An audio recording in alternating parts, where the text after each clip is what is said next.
जय श्री राम। भक्तजनों, प्रभु श्री रामचरितमानस के मंगल कामनाई की कथा का प्रारंभ होने जा रहा है। हम आज की शुरुआत नवाह पारायण के पहले विश्राम के बाद तथा मास पारायण के चौथे विश्राम के बाद करने जा रहे हैं, जब प्रभु महादेव माँ पार्वती को यह मंगल कामनाई कथा सुनाते हैं। उसका वृत्तांत दोहा और साथ ही साथ भावार्थ के साथ कृपा करके मन लगाकर सुने। सुन शुभ कथा भवानी, रामचरितमानस विमल, कहा भूषण बखानी, सुना विहग नायक गरुड़। हे पार्वती, निर्मल रामचरित्र की वह मंगल कामनी कथा जिसे काकभूषुंडी जी ने विस्तार से कहा था और पक्षियों के राजा गरुड़ जी ने सुना था, उसे सुनो। सो संवाद उदार जही विधि भा आगे कहब, सुनहु राम अवतार चरित परम सुंदर अनघ। वह श्रेष्ठ संवाद जिस प्रकार हुआ था वह आगे मैं कहूँगा। अभी तुम श्री रामचंद्र जी के अवतार के परम और सुंदर पवित्र पाप को नष्ट करने वाले चरित्र को सुनो। हरिगुण नाम अपार, कथा रूप अगणित अमित, मैं निज मति अनुसार कहूँ उमा सादर सुनहूँ। श्रीहरि के गुण, नाम, कथा और रूप सभी अपार, अगणित और असीम है। फिर भी हे पार्वती, मैं अपनी बुद्धि के अनुसार समस्त बातों को कहता हूँ, तुम आदर पूर्वक सुनो। पुनः महादेव जी बोलते हैं कि सुन गिरजा हर चरित्र सुहाए, विपुल विशद निगमागम गाए, हरि अवतार हे तुझे ही होई, इद मिथ कहीं जाई न सोई। हे पार्वती सुनो, वेद शास्त्रों ने श्रीहरि के सुंदर विस्तृत और निर्मल चरित्र का गान किया है। हरि का अवतार जिस कारण से होता है वह कारण बस यही है। ऐसा नहीं कहा जा सकता है कि अनेक कारणों से उत्पन्न हुए कष्ट को हरने के लिए हरि का जन्म होता है, इसे कोई जान नहीं सकता है। राम अत्र कर्रे बुद्धि मन बानी, मत हमार अस सुनहि सयानी, तदपि संत मुनि वेद पुराना, जस कछु कहें स्वामी अनुमाना, तस मैं समुख सन्वाहु तोहि, समुझ परहि जस कारण मोहि। जब जब होई धर्म के हानि, बाढ़हि असुर अधम अभिमानी। जब जब होई धर्म के हानि, बाढ़हि असुर अधम अभिमानी। हे पार्वती, हे सयानी सुनो, हमारा मत तो यह है कि बुद्धि, मन और वाणी से श्री रामचंद्र जी की तर्कना नहीं की जा सकती। यद्यपि संत मुनि वेद और पुराण अपनी अपनी बुद्धि के अनुसार जैसा जैसा कहते हैं और जैसे मेरी भी समझ में है, हे सुमुखी, यही कारण है कि मैं तुमको सुना पा रहा हूँ कि जब जब धर्म का हास्य हुआ है, जब जब धर्म की हानि हुई है और निज अभिमान राक्षस बढ़ जाते हैं, करहि अनीत जाय नहीं बरनी, सीधहि विप्र देहेन सुरधरनी, तब तब प्रभु धरि विविध शरीरा, हरहि कृपा निधि सज्जन पीरा। और ऐसा अन्याय करते हैं जिसका वर्णन नहीं किया जा सकता है, जिसका वर्णन नहीं किया जा सकता है, तथा ब्राह्मण, गौ, देवता, पृथ्वी, ब्रह्म सब नष्ट होने के कगार पे आ जाते हैं। तब तब कृपा निधि प्रभु भांति भांति दिव्य शरीर धारण करते हुए सज्जनों को पीड़ा हरने के लिए जन्म लेते हैं, अर्थात अवतार लेते हैं। असुर मारी थापहि सुरन, राखहि निज श्रुति सेतु, जग विस्तार ही विशद जसा, राम जन्म कर हेतु। हे प्रिय, वे असुरों को मारकर देवताओं को स्थापित करते हैं, अपने श्वास रूप वेदों की मर्यादा की रक्षा करते हुए जगत में अपना निर्मल यश फैलाते हैं। श्री रामचंद्र जी के अवतार का यही कारण है। सोई जस गाय भगत भव तरहि, कृपा सिंधु जन हित तनु धरहि, राम जन्म के हेतु अनेका, परम विचित्र एक ते एका। उसी यश को गा कर भक्तजन भाव रस भव सागर के तर जाते हैं। कृपा सागर भगवान भक्तों के हित के लिए शरीर धारण करते हैं। श्री रामचंद्र जी जन्म लेने के अनेक कारण हैं जो एक से एक बढ़कर विचित्र मिलेंगे। जन्म एक दुई कहूँ बखानी, सावधान सुमित भवानी, द्वारपाल हरि के प्रिय दो, जय और विजय जान सबको।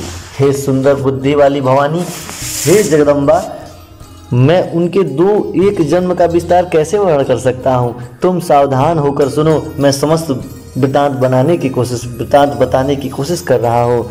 श्री हरि के जय और विजय 2 प्यारे द्वारपाल हैं जिनको सब कोई जानते हैं। विप्र श्राप दे दूनो भाई, तामस असुर दे तिन पाई। कनक सिपु और हाट कलोचन, जगत विदित सुरपति मदमोचन। उन दोनों भाइयों ने ब्राह्मण अर्थात संकादिक जी के साप से असुरों का तामसी शरीर पाया था। एक का नाम हिरण्यकश्यप था तो दूसरे का नाम हिरण्याक्ष था। ये देवराज इंद्र के गर्व को छुड़ाने के लिए सारे जगत में प्रसिद्ध हुए थे। विजयी समर वीर विख्याता, धरि बाराह बपु एक निपाता। होई नरहरि दूसर पुनि मारा, जन प्रहलाद सुजस विस्तारा। वे युद्ध में विजय पाने वाले विख्यात वीर थे। इनमें से एक हिरण्याक्ष को भगवान बराह जो कि सुअर के शरीर को धारण किए थे, शरीर धारण करने के तत्पश्चात उसका वध किए। फिर दूसरे हिरण्यकश्यप का नरसिंह के अवतार धारण करते हुए वध किए और अपने भक्त प्रहलाद का सुंदर यश फैलाए। प्रभु की माया अत्यंत प्रभावशाली होती है। भय निशाचर जाय तेहि महावीर बलवान, कुंभकर्ण रावण सुबट सुर विजयी जगजान। वे ही दोनों जाकर देवताओं को जीतने वाले तथा बड़े योद्धा थे। रावण और कुंभकर्ण नामक बड़े बलवान और महावीर राक्षस हो गए, जिन्होंने सारा जगत को अपने बारे में बतलाया। मुकुत न भय हते भगवाना, तनि जन्म दिज बचन प्रवाना। एक बार तिनके हित लागी, धरे हूँ शरीर भगत अनुरागी। भगवान के द्वारा मारे जाने पे भी हिरण्याक्ष और हिरण्यकश्यप इसलिए मुक्त नहीं हुए क्योंकि ब्राह्मण के वचन अर्थात साप का प्रमाण 3 जन्म के लिए था। अतः एक बार उनके कल्याण के लिए भक्त प्रेमी भगवान ने फिर से अवतार लिया। कश्यप अदिति तहा पितु माता, दशरथ कौशल्या विख्याता। एक कल्प ए विधि अवतारा, चरित्र पवित्र किए संसारा। वहाँ उस अवतार में कश्यप और अदिति उनके माता पिता हुए, जो दशरथ और कौशल्या के नाम से प्रसिद्ध थे। एक कल्प में इस प्रकार अवतार लेकर उन्होंने संसार में पवित्र लीलाएं की हैं। एक कल्प सुर देखी दुखारे, समर जलंधर सन सब हारे। शंभु किन्न संग्राम अपारा, धनुज महाबल मरई न मारा। एक कल्प के समस्त देवताओं जलंधर दैत्य से युद्ध में हार जाने के कारण दुखी देखकर शिव जी ने उनके साथ बड़ा घोर युद्ध किया, पर वह महाबली दैत्य को नहीं मार पाए। परम सती असुराधिप नारी, तिहि बल ताहि न जीतहि पुरारी। उस दैत्य राज की स्त्री परम सती बड़ी पतिव्रता थी। उसी के प्रताप से त्रिपुरासुर अजय रहता था। उसका विनाश करने वाले शिव जी भी उस दैत्य से नहीं जीत सके थे। छल करी टारे हूँ तासु व्रत, प्रभु सुर कारज किन्न। तब तिहि जाने मरम तब, श्राप कूप कर दिन। प्रभु ने छल से उस स्त्री के व्रत को भंग कर देवताओं का काम किया। जब उस स्त्री ने यह भेद जान लिया तब उसने क्रोध में आकर भगवान को ही श्राप दे दिया। तासु श्राप हरिदिन प्रमाना, कौत निधि कृपाल भगवाना। तहा जलंधर रावण भयहूँ, रन हति राम परम पद देहूँ। लीलाओं के भंडार कृपालु हरि ने उस स्त्री के श्राप को प्रमाण दिया और स्वीकार करते हुए वहीं जलंधर उस कल्प में रावण हुआ, जिसे श्री रामचंद्र ने युद्ध में मारकर परम पद को प्राप्त कराया। एक जन्म कर कारण एहा, जिह लगी राम धरी नर देहा। प्रति अवतार कथा प्रभु केरी, सुन मुनि बरन न कबनि घनेरी। नारद श्राप दिन एक बारा, कल्प एक तिहि लगी अवतारा। गिरजा चकित भई सुनि बानी, नारद विष्णु भगत पुनि ज्ञानी। एक जन्म का कारण यह था जिसे श्री रामचंद्र ने मनुष्य देह धारण किया। हे भारद्वाज मुनि सुनो, प्रभु प्रत्येक अवतार की कथा कवियों ने नाना प्रकार से वर्णन किया है। एक बार नारद जी ने शाप दिया, अतः एक कल्प में उसके लिए भी अवतार हुआ था। यह बात सुनकर पार्वती जी चकित हो गई और बोली कि नारद जी तो भगवान विष्णु के भक्त हैं, फिर भी ये कैसे हो गया। कारण कौन श्राप मुनि दिन्हा, का अपराध रमापति किन्हा। यह प्रसंग मोहि कहूँ पुरारी, मुनि मन मोह आचरज भारी। मुनि ने भगवान को कैसे श्राप दे दिया, क्या कारण हो सकता है? लक्ष्मीपति भगवान ने उनका क्या अपराध कर दिया था? हे पुरारी, हे शंकर जी, हे महादेव, हे स्वामी, यह कथा मुझसे कहिए। मुनि नारद के मन में मोह होना बड़े आश्चर्य की बात है। यह बात बारंबार कहते हुए माँ पार्वती महादेव जी से पूछती हैं। बोले बिहसी महेश तव ज्ञान मूढ़ ना कोई, जेहिजस रघुपति करही जो जब सोतस तेहि क्षण होई। तब महादेव जी हंसकर कहे कि न ज्ञानी न मूर्ख, श्री रघुनाथ जी जब जिसको जैसा करते हैं वह उसी क्षण वैसा हो जाता है। कहूँ राम गुण गाथ भारद्वाज सुंदर, सादर सुनहु भव भंजन रघुनाथ, भज तुलसी तजमान मद। यज्ञावल जी कबीर जी कहते हैं कि हे भारद्वाज, मैं श्री रामचंद्र जी के गुणों की कथा कह रहा हूँ या कहता हूँ, तुम आदर से सुनो। तुलसीदास जी कहते हैं कि मान और मद को छोड़कर आवागमन को नाश करने वाले रघुनाथ जी को भजो। रघुनाथ जी के भजन से ही संपूर्ण संसार का कल्याण होने वाला है। हिमगिरि गुहा एक अति पावनी, वह समीप सुरसरी सुहावनी, आश्रम परम पुनीत सुहावा, देख देव ऋषि मन अति भावा। हिमालय पर्वत एक बड़ी पवित्र गुफा थी। हिमालय पर्वत में एक बहुत पवित्र गुफा थी। उसके समीप ही सुंदर गंगा जी बहती थी। वहाँ परम पवित्र सुंदर आश्रम देखने पर नारद जी के मन में बहुत ही सुहावना प्रतीत होने लगा। निरखि शैल सरि विपिन बिहागा, भयहु राम पदि पद अनुरागा, सुमृत हरहि श्राप गति बाधी, सहज विमल मन लागी समाधि। पर्वत, नदी और वन के सुंदर विभागों को देखकर नारद जी का लक्ष्मीकांत भगवान के चरणों में प्रेम हो गया। भगवान को स्मरण करते ही नारद मुनि के साप की, जो साप उनके दक्ष प्रजापति ने दिया था और जिसके कारण वे एक स्थान पे नहीं ठहर पाते थे, गति रुक गई और उनके मन में स्वाभाविक ही निर्मल होने से उनकी समाधि लग गई। मुनि गति देखी सुरेश डेराना, काम ही बोल किन्न सन्माना, सहित सहाय जामु मम हेतु, चले हर्ष ही जल चर केतु। भक्तजनों, नारद मुनि को राजा दक्ष प्रजापति ने एक श्राप दिया था कि आप एक स्थान पर नहीं ठहर सकते हैं। तो यह श्राप उनके लिए वरदान साबित हो गया था। वो हर जगह विचरण करते थे, इस लोक से उस लोक में, वो कहीं भी नहीं रुक पाते थे। किंतु इतना सुंदर रमणीय पर्वत, नदी और वन के विभागों को देखकर नारद जी लक्ष्मीकांत भगवान के चरणों में प्रेम करते हुए वहीं स्थिर हो गए। उनकी गति रुक गई और मन के स्वाभाविक निर्मल होने से उनकी समाधि लग गई। नारद मुनि का यह तपोमयी स्थिति देखकर देवराज इंद्र भी डर गए। उन्होंने कामदेव को बुलाकर आदर सत्कार करते हुए कहे कि मेरे हित के लिए तुम अपने सहायकों सहित नारद जी की समाधि को भंग करो, जाओ। यह सुनकर मीन ध्वज कामदेव मन में प्रसन्न होकर वहां से चले गए। सुना सीर मन महु असित्रासा, चाहत देव ऋषि मम पुरवासा, जे कामी लोलूप जग माही, कुटिल काक इव सबहि डेराही।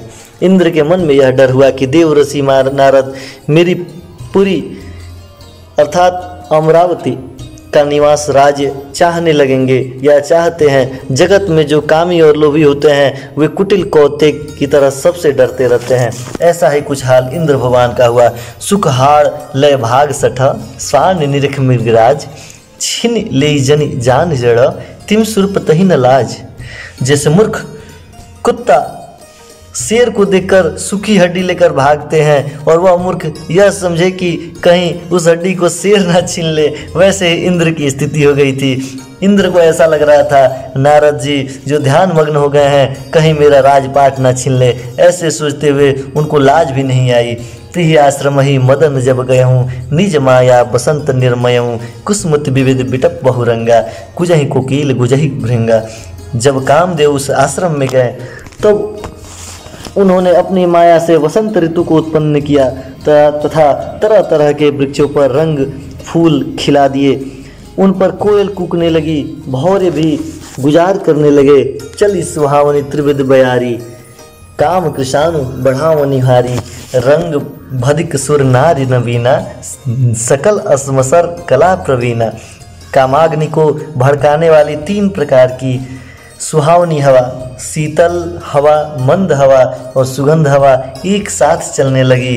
रंभा, उर्वशी आदि नवयुक्त देव कन्याएं जो सब की सब कामलता से निपुण थी, काम कला में निपुण थी, सब नृत्य करने लगी। करही गान बहुत तान तरंगा, बहु दिख रहे पानी पतंगा, देखी सहाय मदन हरसाना, किने से पुनि प्रपंच विधि नाना। वे बहुत प्रकार की तनु की तरंग के साथ नृत्य इत्यादि गान करने लगी और हाथ में गेंद लेकर नाना प्रकार के खेल खेलने लगी।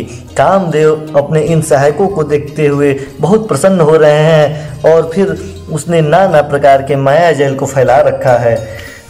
काम कला कछु मन ही न व्यापहि, निज भयहु डर मनोभव पापी, सिम की चाप सकई कोई तासु, बड़ रखवार रामपति जासु। परंतु कामदेव की कोई भी कला मुनि पर असर नहीं कर सकती है। तब तो पापी कामदेव अपने ही नाश के भय से डर जाते हैं। लक्ष्मीपति भगवान विष्णु जिसके सबसे बड़े रक्षक हो, भला उसकी सीमा, उसकी मर्यादा को कोई कैसे दबा सकता है। बोलो श्री राम जय जय राम। फिर आगे सुनते हैं। सहित सहाय सभित अति, माँ निहारे मन बैन, गहे से जाय मुनि चरण तब, कही सुठी आरत बैन।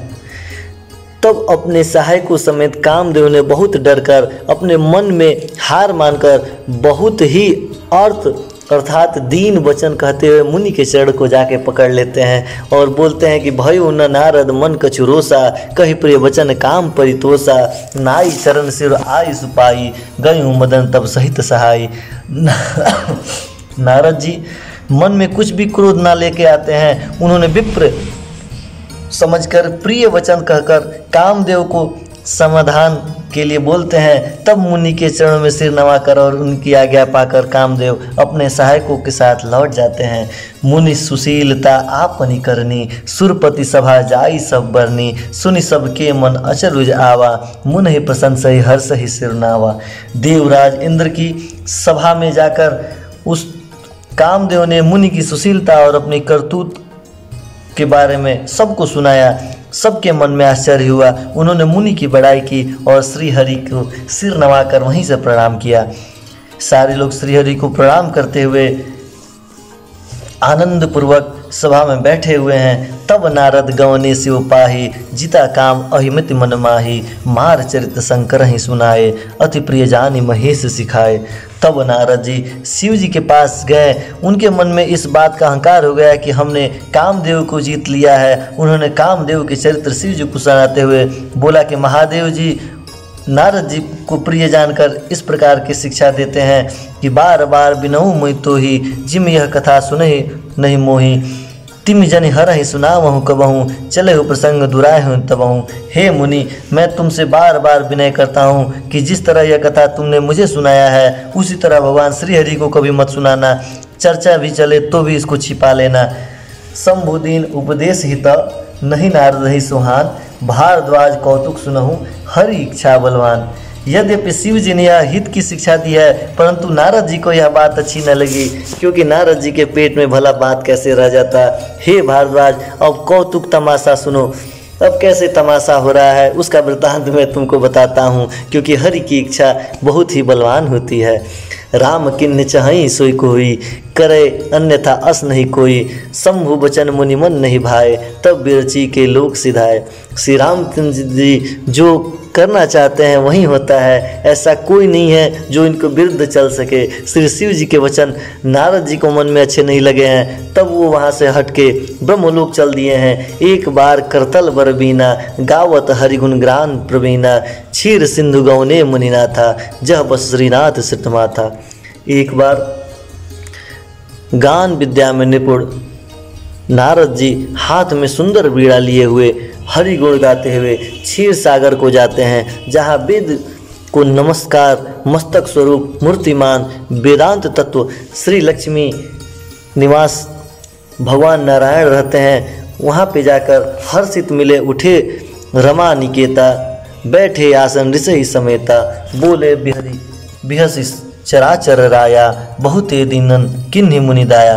राम निवास भगवान उठकर बड़े आनंद से उनसे मिलते हैं और नारद ऋषि के साथ आसन पर बैठकर बोलते हैं, चराचर के स्वामी भगवान हंसकर कहते हैं कि हे मुनि, आज आपने बहुत दिनों बाद मेरे ऊपर कृपा की है, मेरे ऊपर दया की है।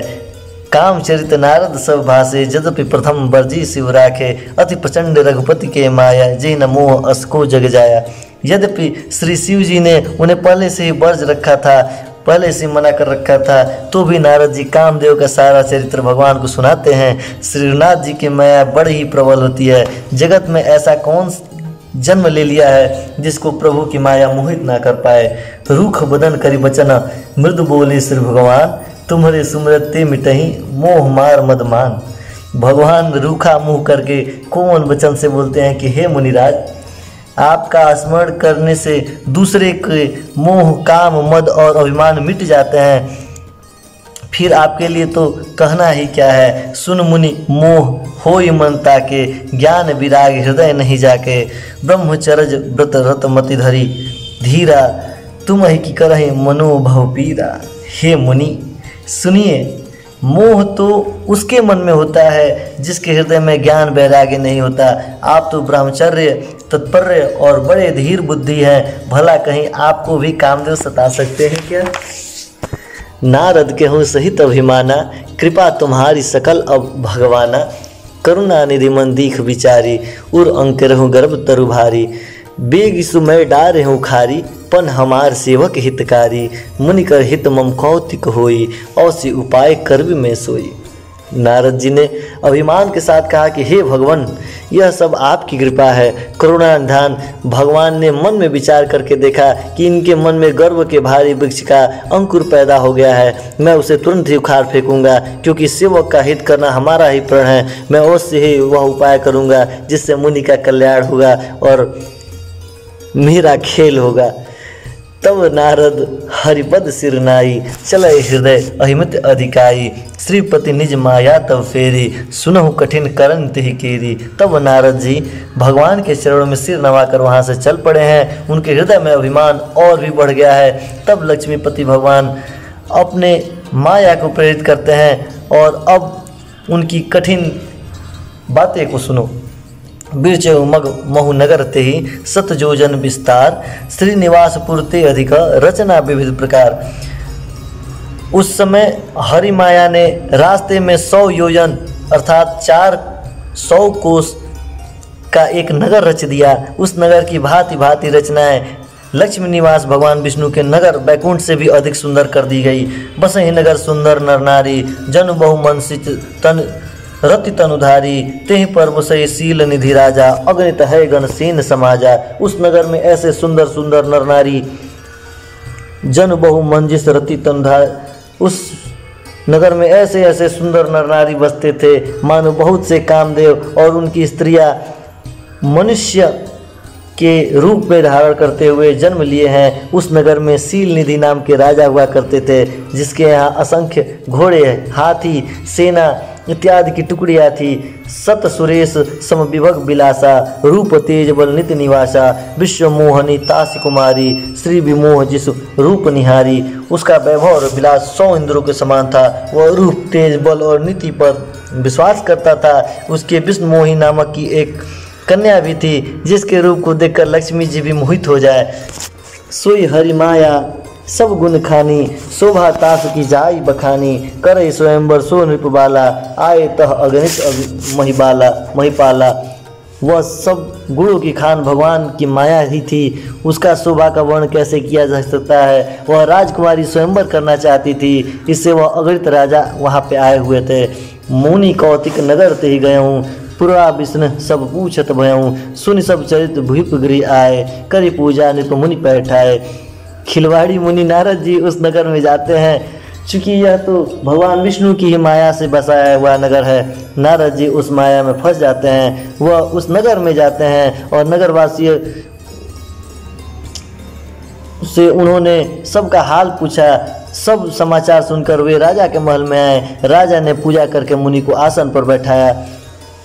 भक्तजनों, अब आगे का वृतांत अगले अध्याय में। तब तक के लिए जय श्री राम, जय श्री राम, जय जय श्री राम।